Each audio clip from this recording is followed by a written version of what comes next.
Okay, it'd be just good to start with a little bit of background on Nscale as a company, sort of when, why formed, key milestones to date. Just yeah, what you can tell us. Yeah, certainly. So Nscale, we've been operating in the data center space for about 3 years now. Nscale is a company that has been spun out specifically to produce generative AI data center space, HPC computing power, and we're quite unique in what we do in terms of we don't just build the data center and then let the space out to our customers. We do the full vertical stack with every single piece of installation right down to the GPUs, and then we sell GPU hours to our customers, and that's been born out of a data center business, and now we build specific AI ready data centers that are typically liquid cooled and looking at large scale GPU deployments. So a very exciting space and very specific in what we provide. Yeah, clearly, as you're aware, the AI data center space, if that's what we call it, the challenge is huge for the industry. I'm just wondering, before we drill down a bit, do you think that the industry is fully aware, if you like, of how big that challenge and clearly it's an opportunity as well? But do you think it's ready for it, or do you think folks haven't quite grasped the scale of both the problem and the the opportunity, therefore? Yeah, I think it's probably a combination of all of those, Phil. I think the we're certainly aware of the issue, and I think the scale that is being observed at the moment is unprecedented in terms of the level of demand, the capacity. But I think the density is the real thing that is is the real challenge for businesses in terms of traditional data center space is being designed to kind of 15 kilowatts a rack is just a thing of the past now. And we without blinking talk about racks that require 132 kilowatts as an example. And so the whole infrastructure around that, not just to power it, but then to cool it as well, is a significant challenge. And I think that's the thing that we're all, coming up with our own ways of solving. And of course, as you do that, we need to do it in a sustainable way and try and minimise the impact of the data centres on the surrounding environments and communities that we work within. And so, I think we are aware of it. I think the concerning thing for me is the amount of the real big scale announcements that seem to be coming out every week now, and we don't really even flinch when we see someone saying that they've commenced work on a 1 gigawatt campus. That for me is probably the thing that really needs some focus and some challenge around in terms of what the sustainable credentials, the renewable energy credentials are around that, because I think we all have an obligation to make sure that as well as finding ways to create these mega data center campuses, we've got to ensure that we're doing it in the most efficient way. And I think just to put that into context, I've been building data centers for nearly 30 years now, and I think I've built about a gigawatt worth of data centers over those 30 years. At the moment, we're looking at pipelines of 1 gigawatt in a 24-month period, and it's just absolutely unprecedented. So there's a big obligation on all of us data center operators to ensure that we build the most efficient data centers that we possibly can. Yeah, and just quickly to that point, do you think, I mean, clearly in the early days, I was slightly sort of mischievously characterize it. People planted trees to offset their carbon, and then said that we have a sustainable data center. Clearly, the industry's moved on from that level, and it is doing more meaningful stuff. But again, do you think the sustainability effort needs to be ramped up now? With because I say it's just about coping with current data center capacity, which is expanding just because the digital world is expanding, and then suddenly AI comes along and steams in, and as you alluded to, 1 gig's neither here nor there kind of thing. So is the industry, can it be sustainable, I guess, with this new level of power requirement and everything else that goes with it? Yeah, I think it can, but I think, as you say, that the PPAs were a good start, and I think because it had everyone thinking about renewable energy, it had everyone thinking about offsetting the harm that we were doing. But it was very much an attitude of let's do less bad, and I think going forward, we have to be operating in a good good space in the data center. So if you look at, our Norwegian data center facility, it's fully powered by hydropower. So there's no PPAs, there's no offsets there. We're fully renewable within that data center. So that again is a good start. But of course, everyone doesn't have access to hydropower, certainly not on the scale that some of the Scandinavian countries do. So I think on that one, the onus is going to be on data center companies, but very much so on governments as well, to really drive investment in renewable energy sources, because I don't think there's any lack of appetite from data center companies to take up renewable energy. It's just the availability and access to it. And I think, if you're looking at growing a business, particularly in the AI space where the power requirements are so significant, if you have an option to wait for a renewable energy source, but it's going to be 4 years away, and other power, more traditional power sources are available within 18 months to 2 years, then unfortunately, on a business level, the decision is often made for you. So I think investment in renewable energy sources, certainly from, I think you'll see more companies where the wait time for energy drives a position where we end up having a provision for our own data centers. So we're providing our own centralized power sources that serve the data centers. And so that's one aspect of it, I think, and in terms of driving renewable energy investment. I think this government certainly are setting the signal that they're willing to invest in technology, and they understand very much so that renewable energy and sustainability needs to be at the heart of that. But I think, again, we, our customers, the technology manufacturers and providers also have an obligation to make sure that the equipment that we're putting into the data centers is as efficient as it can be. And so really looking at optimizing the performance of the equipment, whether it be base infrastructure or the very clever IT technology equipment that goes within, that's going to be key. And I think, ironically, AI can play a very big part in that. And we're already looking at systems that optimize the operation of a data center, both from a hardware technology point of view, infrastructure, and also from a software perspective, where we run the equipment to the most efficient way that we can. So and if you think about the PUEs, I think the cooling has a big part to play in that, Phil, as well. And where the workloads are getting so dense now, you're often getting to a stage where the only means to cool these data centers at the densities that they're running at is via direct liquid cooling or any form of liquid cooling. And that in itself can make the data centers much more efficient. And I think, for us, anything over 1.2 for a PUE as an annualized operating condition is viewed as as inefficient. And so I think that's a big step forward. When we're designing data centers, we're looking for them to be operating at kind of 1.15, 1.17. So it's a big step forward from standard traditional data centers where we just used to blow large volumes of air in to try and cool the workload. So I think more tailored and more positioned cooling, where we're actually cooling at source and removing a lot of the heat and emission from that, is a really good way to move that forward.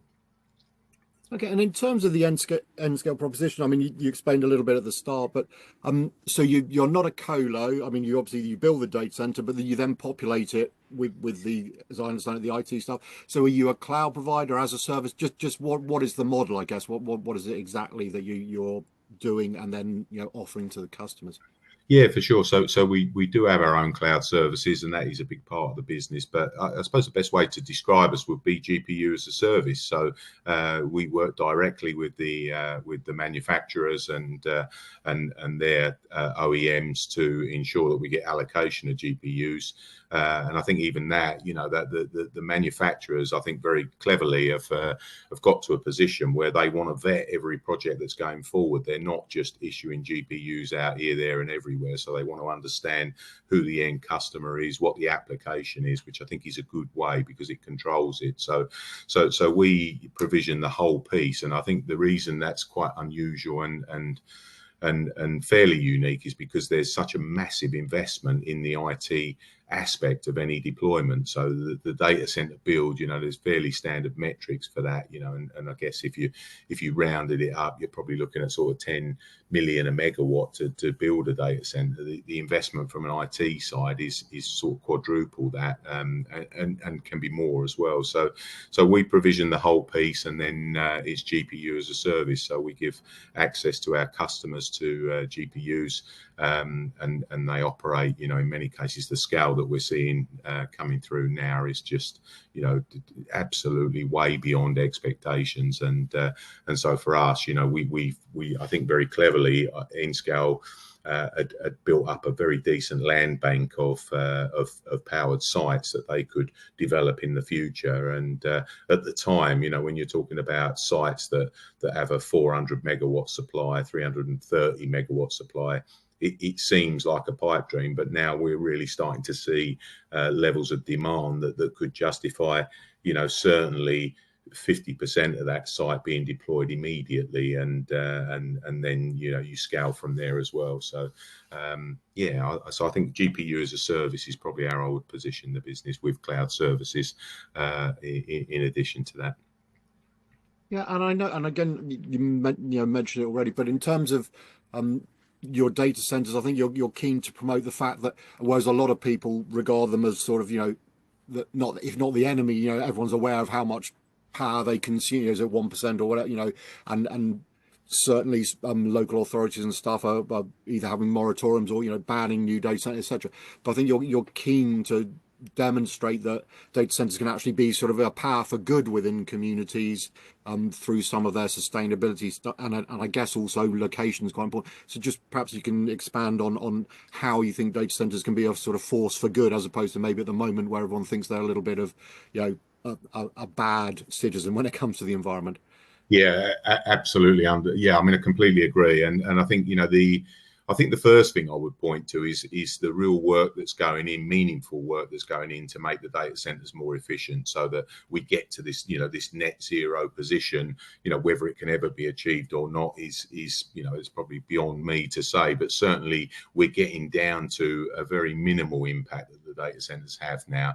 I think the other part, is that there's a lot of money invested by data center operators to minimize the impact that their data centers have, whether that be selecting more efficient equipment, which by its very nature, equipment that is particularly efficient is more expensive than equipment that is less efficient. So we're making a commitment by doing that. There's a massive amount of infrastructure cost that goes in to managing the workload, and as I say, looking at AI perhaps to run things efficiently, so that you're adjusting the operation of equipment as it's running so that it runs in the most optimal way, which is certainly a positive thing. But I think the other part is the socio-economic piece with it, in terms of, certainly if you look at some of the areas that we operate in, we look at the wider community and we look at projects that we can sponsor within that area. We look at programs that we can run where we're starting to try and work with local colleges, technology colleges particularly, where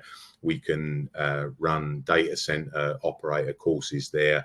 We can look to provide employment. And if you look at some of, particularly in Norway, some of the remote locations there, it really does give a career path forward, and also looks to provide local investment. And I think, evidence of that is that we get a lot of interest from the local mayors in towns that we operate in, where they want to come in, speak to us, firstly understand what the proposition is and what it is that we'll be doing within the local area, but also looking at ways in which we can commit to that community. And we sponsor certain activities within some of the communities that we work within, and some of the services that councils just typically are struggling to afford now, and they're things that we can step in on. And equally, in terms of the upgrade of the infrastructure, we're looking at programs where we'll work with the local utility and we'll pay for things like additional transformers to be installed to open up more capacity available, more renewable hydropower to be available. Looking at things like heat recovery as well, where in Norway particularly, there's fish farms there that benefit from taking the heat away from the data centers. And I think that's been something that data center operators have found frustrating over the years, that they'll invest money for heat recovery and then there's no one to take it. And where now we can do that. And so, yeah, I think, we have to work on all fronts. There's not one thing that you can do and think, yeah, we've made a difference there. We all have to make the data centers more efficient.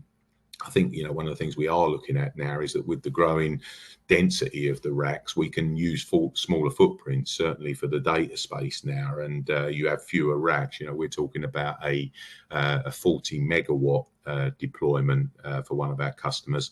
And we can achieve it in one data hall. I think it's incredible, really, to look at the our times have changed, and that makes it far easier for us to sort of manage the air, manage the cooling through that facility as well, and the power, making sure that we're putting really efficient solutions forward that that provide a bespoke but certainly very efficient solution for all of the workloads that we're running. And then I think once we get through that, it's also a case of looking at the careful monitoring and of the way that the data center operates, so that we can certainly see firstly how we run it most efficiently, but also we can use it in terms of a way, if something operates out of sequence or out of a way that it typically has been observed, then it's a good indicator that something could be going wrong. So again, it helps us be more efficient and provide more uptime in the most efficient way. But I think working with the communities, providing employment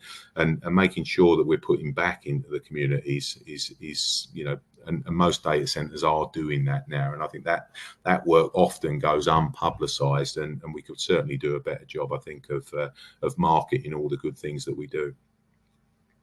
And in terms of Nscale itself, clearly what you're describing, it's obvious that you are busy, but in terms of actual sort of announcements and things that have been going on, it'd be good to understand. So, I'll list them all, and perhaps you can talk to them. But I think you've appointed some new folks. I think a chief operating officer and chief finance officer.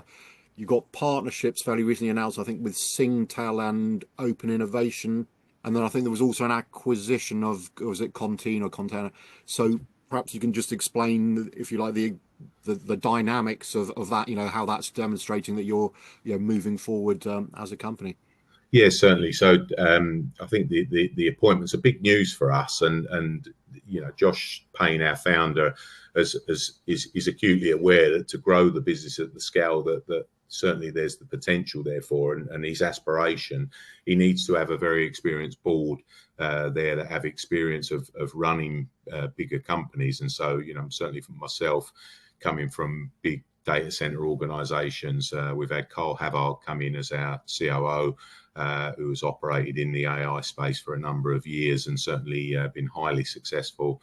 And then Ron Huishman, who's come in as our CFO, again has had experience of running mature businesses, and already, with all of us there, I think it's quite nice on some of our leadership meetings that we have, where you can see the experience coming through from the bigger companies, where we're saying this is how we have done it previously, and it can often form, a rather than having to have lessons learned all the time, we can kind of impact with some of our experiences, and some of the success stories that we've all been part of is helping us move forward, in a very quick way. And it's required, because I think the deals that we'd probably anticipated when the business was first conceived have surpassed all of our expectations. We're dealing with some really, really big deployments now, and I think the way in which we deal with our customers, the feedback we get all the time is that they felt it was a really professional experience. They felt very comfortable coming in and partnering with Nscale. And to that end, I think, some of the other announcements that you see, like the Nscale and with some of the big chip manufacturers as well, we're making the strategic alliances that we need so that we can become, a fully integrated platform globally, and which is not an easy thing to do, but I think we're making great moves there straight away to do that. And the level of investment that we're attracting is again, I think, is quite striking for the company. It's a real, success story for us. But I think it also demonstrates the strength and confidence in the AI market. And I don't think this has the feel of the dot-com bubble that everyone was just waiting for it to burst, and of course it did. I don't think this one will. I think if it's managed correctly and it's governed and run in a positive way, then I think the AI is the future for us. And I think that's the other part. We talk about the impact of data centers, but the impact of AI on us as a global community is again, the people are starting to become nervous about that. But again, I think we should be doing more to talk about all the positive aspects that AI can have on us as a population. And in terms of the, I guess, Nscale where you are now, I mean, it doesn't particularly matter, but what kind of company would you call yourself, and therefore how would you position yourself within the overall, whether it's the data center landscape you think you're a part of, or the IT landscape, or is there a sort of new category, sort of halfway between the two? Just yeah, how you where you see yourself at the current time. Well, I think I've seen some things recently where we're being referred to as a European hyperscaler, which I think is very flattering. And because I think we provide all services, we provide cloud services provision, we GPU as a service, we do provide, we've got our own data centers, and so from that perspective, we are the full package really. But yeah, I think as we look through the customers that we're having coming in are very significant global players, and so they're really interested in being into our GPU as a service, and then all of the additional services, the cloud service provisions that Nscale provide. And what I really like about it, and the thing that has impressed me since I've been with the business for about 6 months now, but the thing that's really impressed me is the level of expertise across all different fronts. So whether that be now on the data center build side, on the IT software and vertical stack side, the inferencing, the development of the large language models, etc. Most of it is done in-house, and I think that's really impressive. And even down to our ops teams now, we have really experienced operations teams that are, in fairness, are gearing up to manage data centers that are very different to anything that we've managed before. And so looking at the level of the wealth of experience across all parts of the data center industry, I think Nscale have done a brilliant job of pulling all that together. So I like the European hyperscaler piece, but I feel obliged to point out we are a global business. We operate all over the globe, certainly in North America as well, and I think the Singtel collaboration is to drive activities in the Far East and beyond. So yeah, I think we'll be a global player in this market, and we've got big things under development at the moment, and it's as we start to add capacity to the model, I think we'll grow in an exponential rate. Okay. Next question. Nicely, you mentioned big things, and I'm sure plenty of them you can't share for commercial reasons. But if you can at least give us some hints, or a general thoughts as to where the roadmap is taking you, what we can expect from yourselves over the next year or so, it'd be good to understand. Yeah, well, I think probably the thing that goes most in our favour is that we're building new stock. So everything that we build is AI specific. It's bespoke to AI, whether that be direct liquid cooling or whether it's dealing with the power requirements, which are enormous. We're having conversations with OEMs where they're talking about 6 supplies to racks from 6 separate bus bars. It's an incredible amount of pressure on the infrastructure, but we're developing it from scratch, and so we're building AI ready. So we're not having to convert existing data centers generally into AI ready space. So I think that's good, because from that point of view, everything we do is bespoke, and we get the most efficient design that we possibly can. We're building certainly in Norway at the moment, and we're developing 2 sites in North America as well. And so from that point of view, there'll be AI ready data centers that will come online next year in 2025. We're acquiring sites again in North America and in Europe, and in particular UK and Norway. We're in very acquisitive mood, and we're looking at some very decent sites there that are power ready and have planning as well. So the expansion seems to know no bounds, and I think our expansion pipeline is in excess of 1 gigawatt at the moment. You know, and 750 megawatts of that is in the US alone, and we're adding to that portfolio. But I think what's really interesting is that, you know, if you take Europe, we're getting up to sort of in excess of 0.5 gigawatt just in Europe alone, and obviously the challenges that come with that, working with the aging electricity grids in Europe is a challenge for sure, and making sure that we're doing good agreements with sustainable energy companies, and so that we're powering everything we do with renewable energy. And so I think from our point of view, really excited that we're underway with some of our builds, and working closely with the leading GPU providers, and making sure that our designs are bespoke for them. And I think the next step for us is making sure that we get our data center designs and subsequent builds certified by the manufacturers, so that, you know, we're good to go, and we can start to deploy some of these massive clusters of GPUs. So really exciting times for Nscale, and I can't wait to see where it goes.